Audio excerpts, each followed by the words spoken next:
Kali ini kita akan ngobrolin soal hidangan yang, wah, ini bukan sekedar makanan, tapi sebuah cerita.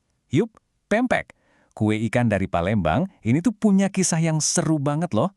Ada soal geografinya, soal adaptasi, dan gimana ceritanya dia bisa menaklukkan lidah satu Indonesia. Yuk, kita bedah bareng-bareng ceritanya. Nah, pertanyaannya simple aja sih. Gimana ceritanya kue ikan yang kelihatannya sederhana ini bisa jadi kayak harta karun nasional? Apa sih yang bikin dia spesial banget? Apakah cuma karena teksturnya yang kenyal? Atau saus cukonya yang legendaris itu? Kita cari tahu jawabannya sama-sama. Oke, biar kebayang, ini dia nih perjalanan kita. Pertama, kita lihat dulu statusnya sebagai ikon nasional. Terus, kita bongkar jantungnya, yaitu ikannya. Habis itu, kita cicipin jiwanya, saus cukonya yang nendang. Gak lupa, kita bakal keliling lihat berbagai wajah pempek. Dan terakhir, kita ikutin jejaknya dari Palembang sampai ke seluruh Indonesia. Oke, kita mulai dari babak pertama. Ceritanya tentu saja dimulai dari Palembang, ibu kota Sumatera Selatan. Inilah tanah kelahiran pempek. Jadi pempek itu apa sih sebenarnya? Intinya ya kue ikan. Dibuat dari campuran yang kelihatannya simpel, ikan giling sama tepung tapioka. Nah, campuran ini yang bikin teksturnya jadi kenyal-kenyal khas gitu. Tapi kuncinya itu bukan cuma di adonannya loh, justru ada di detail-detail kecil dan tentu saja sausnya yang legendaris itu. Nah, soal namanya aja udah ada ceritanya sendiri nih. Ada dua teori yang paling kuat. Pertama, katanya dari sebutan lokal empe-empe. Teori kedua, dan ini menarik banget, katanya dari kata apex dalam dialek Hokkien yang artinya paman atau pria tua. Ini nunjukin banget kalau ada jejak perpaduan budaya di sini, antara orang lokal Palembang dengan para pedagang Tionghoa zaman dulu. Keren kan? Oke, sekarang kita masuk ke bagian paling penting, jantungnya pempek. Apa itu? Ya ikannya dong. Dan disinilah geografi Palembang berperan sangat besar.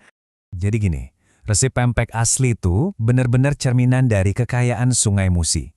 Ikan yang dipakai itu bukan sembarangan. Yang paling klasik itu ikan belida. Wah, ini rajanya ikan air tawar, dagingnya super halus. Selain itu, ada juga ikan gabus yang emang banyak banget di sungai-sungai sana. Jadi, bahan bakunya itu literally dari halaman belakang rumah mereka, dari ekosistem Sungai Palembang. Tapi, disinilah ceritanya jadi sedikit rumit. Ada masalah besar. Ikan belida, si primadona pempek itu, sekarang populasinya turun drastis. Saking langkanya, ikan ini sekarang dilindungi. Nah, ini kan jadi ancaman serius buat resep asli pempek. Gimana nasibnya kalau bahan utamanya aja udah susah dicari? Terus gimana solusinya? Jawabannya, adaptasi. Para pembuat pempek ini pinter banget. Mereka harus kreatif. Dan akhirnya beralih dari ikan air tawar yang langka ke ikan air laut yang lebih gampang ditemuin. Pilihan utamanya jatuh ke ikan tenggiri. Dan perubahan besar inilah yang akhirnya menyelamatkan pempek. Makanya kita masih bisa nikmatin pempek sampai sekarang. Dan disinilah letak keajaiban geografis Palembang. Lokasinya kan unik banget, dekat sama muara Sungai Musi dan Selat Bangka. Ini artinya akses ke ikan laut kayak tenggiri itu gampang banget. Jadi bisa dibilang geografi yang sama yang melahirkan resep asli pempek, ternyata juga yang ngasih jalan keluarnya. Ini benar-benar contoh adaptasi kuliner yang cerdas banget. Oke, jantungnya udah kita bahas. Sekarang kita ngomongin jiwanya, yaitu saus cuko. Jujur aja ya, tanpa cuko, pempek itu ya cuma adonan ikan biasa kan.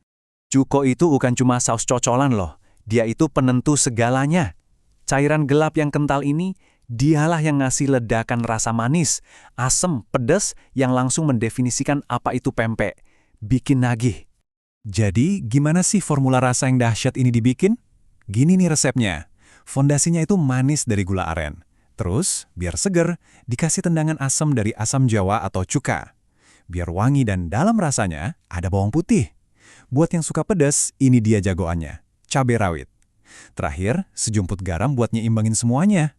Nah, kombinasi ajaib inilah yang kita sebut cuko. Sekarang bagian yang seru nih. Kita bakal lihat gimana satu adonan dasar pempek itu bisa disulap jadi macam-macam bentuk dan variasi yang semuanya enak.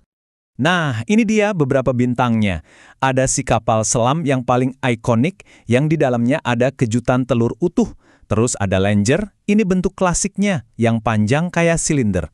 Ada juga adaan yang bentuknya bola-bola gurih. Oh, dan jangan lupa, pempek kulit. Ini unik banget karena pakai kulit ikan, rasanya jadi lebih strong. Bahkan ada pempek tahu. Beda bentuk, beda juga sensasi pas digigit. Oke, dari Palembang, sekarang kita lihat gimana pempek ini melakukan perjalanan yang luar biasa. Dari makanan khas daerah, jadi idola satu negara. Coba bayangin deh, makanan yang lahirnya di pinggir Sungai Musi ini sekarang udah ada di mana-mana. Bener-bener di mana-mana. Dari Sabang sampai Merauke, dari warung tenda di pinggir jalan sampai restoran mahal, pasti ada pempek. Ini bukti nyata kalau rasa pempek itu emang universal banget, bisa diterima sama semua lidah orang Indonesia. Tapi tentu aja namanya juga merantau, pempek ini juga beradaptasi. Misalnya nih, di luar Palembang saus cukonya kadang dibikin nggak terlalu pedes atau lebih encer, buat nyesuain sama selera lokal. Jenis ikannya juga bisa beda-beda. Ya, tergantung ikan apa yang lagi banyak di daerah itu. Fleksibel banget kan? Jadi pada akhirnya, pempek itu emang lebih dari sekedar makanan. Dia itu udah kayak duta kuliner. Setiap kita gigit pempek, kita itu sebenarnya lagi merasakan cerita tentang sejarah, geografi, dan juga ketangguhan orang Palembang. Keren banget. Kisah adaptasi ikan di pempek ini sebenarnya bikin kita mikir lebih jauh ya. Ini bukan cuma soal pempek, ini soal masa depan semua warisan kuliner kita. Pertanyaannya jadi gini, seiring lingkungan kita yang terus berubah, gimana caranya makanan-makanan tradisional kesayangan kita yang lain bisa ikut beradaptasi biar tetap ada? Sebuah pertanyaan penting yang mungkin jawabannya bisa kita cari sama-sama.